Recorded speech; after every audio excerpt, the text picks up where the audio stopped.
Welcome back to 82 Rugby Chat. I think I promised that we would come back as long as Dunedin won the final. They did.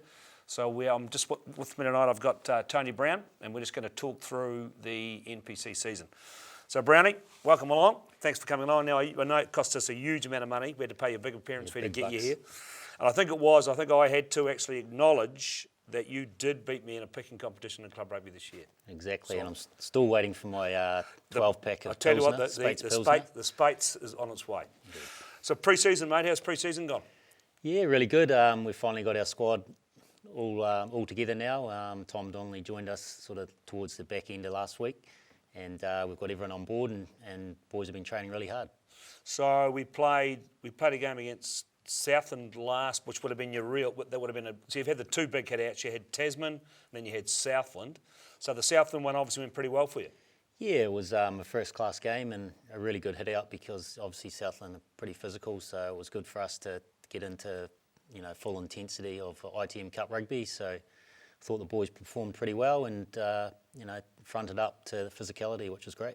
So you lost my boy. You lost my boy in your first week. You, Blake's gone. And I've seen the horrendous X-rays of his elbow. So he's probably gone for the season, is he? No, hopefully he'll be back 6 to 8 weeks, they're saying. But, it's just disappointing for Hugh as he was, playing really well in that game. And it was a big year for Hugh. So hopefully he can come back and stake a claim towards the end of the ITM. So with you gone, I know you've taken a few open sides in, so you've got the big weekend coming up. So who does it come? Does it come down to a choice between Willis, Scott, and Lee Allen? I suppose now for your open spot to start the game. No, Lee played really well, replacing Hugh on Friday, and obviously Willis didn't play on Friday, but is obviously playing extremely well at club rugby, and he's ready to step up to ITM. Right. So it'll come down to one of those two guys will probably start at open side for you on Sunday. Yeah, I think we'll use both of them in the game at some stage. So one will start and one will come off the bench. Okay, now the only other injury that I've seen, the ageing Tamatura Rangi, he's got a bit of a calf problem, is he? Yeah, I guess, with Tommy, he's been training really, really hard and,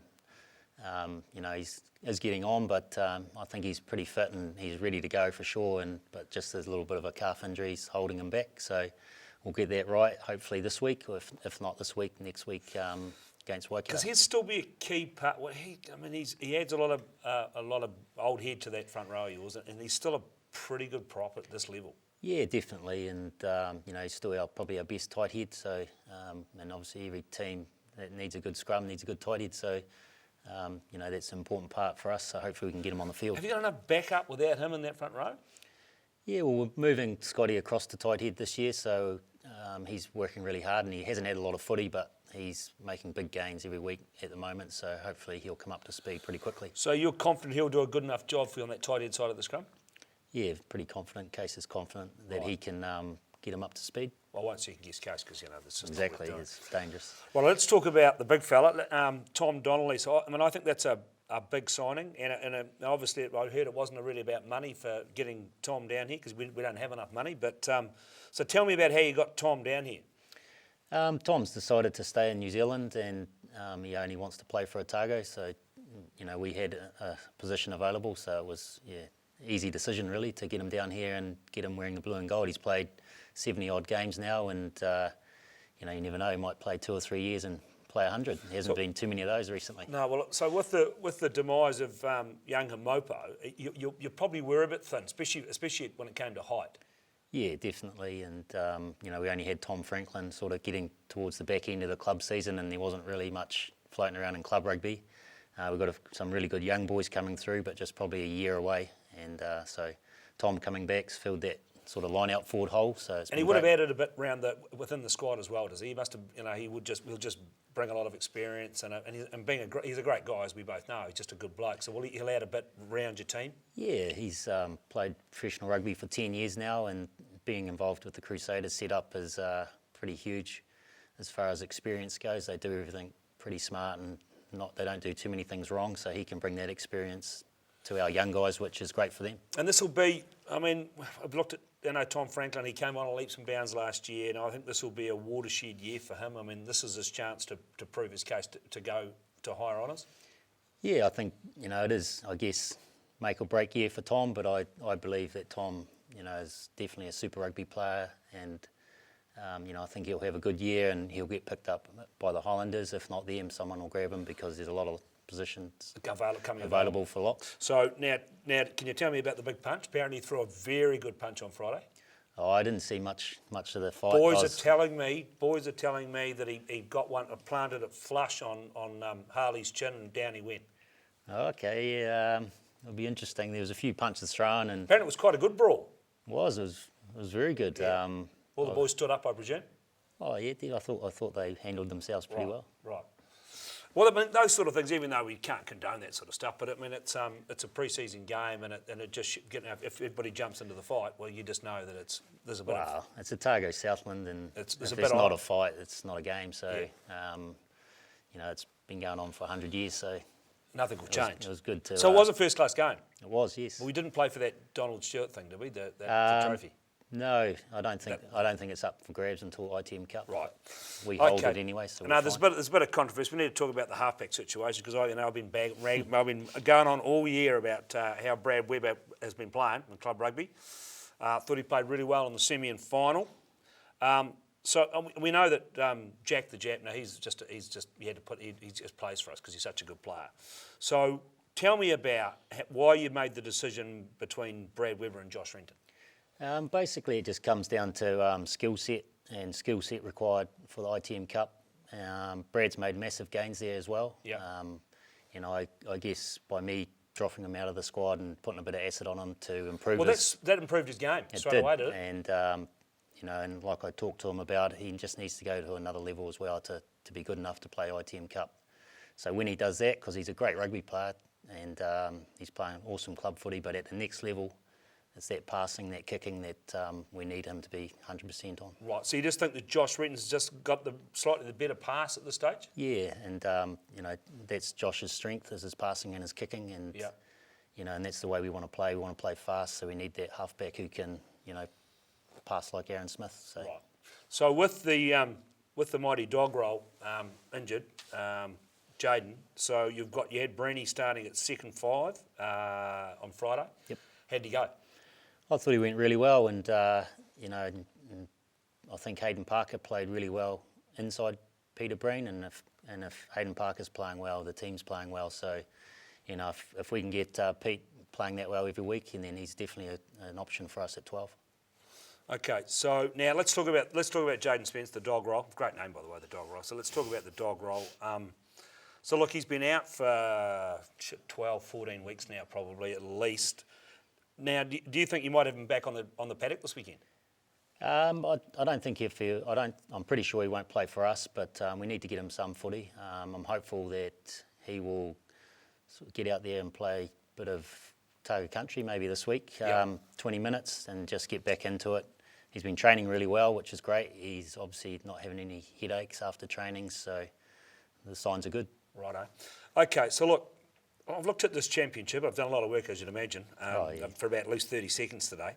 So look, to me, in our division, look, I think we've got to go in as one of the two favourites in this division. I've got probably Hawke's Bay as the toughest team in this grade this year. Would that be right on paper? Yeah, for me, I don't really like the divisions. We play Bay of Plenty, Waikato, then Hawke's Bay. So they're all the same to me. So we're just all about performance, and if we play well, we'll beat them. And then when it comes to the semi-finals and finals, that's when winning the division becomes a factor. Do you want to? I mean, I felt that last year, you probably won't agree with this, but I felt last year us staying down perhaps wasn't a bad thing. But do you want to be in the top division after this year? Was that a goal for you, realistic goal for your team? Well, we want to be beating the top sides, and we want to be performing against Auckland and Canterbury and Wellington, and we want to be tipping them over at home more often than losing. So for me, it's just about competing against the best. So if that means we have to be in the top division, then that's where we want to be. So we got Bay of Plenty. We'll come back to that game in a minute. But see, we immediately play on Sunday, and then you've got to turn around in 5 days, and then head up and play Waikato for the dreaded Ranfurly Shield. Is that going to be a tough turnaround for you for a start? I think it'd be pretty exciting Just getting up for if it is a Shield challenge. Yeah. You know, it's always tough to beat Waikato there, but you know, with the Shield on the line, I think if they do hold it against Northland, I think it'll be, you know, it'll be a massive game and it'll be a great experience for all these young boys to be involved in. And you know, with our preparation, we're all about performance. So hopefully we can prepare well and put on a good performance against Waikato, and you never know. Well, look, you know, I don't want to preempt it. I really don't, because it's just been so long. So let's talk about the game this weekend. So it's Sunday. It's at Forsyth Barr. It's at 4:35 on Sunday, which is, I think, is not a bad time for us to play rugby.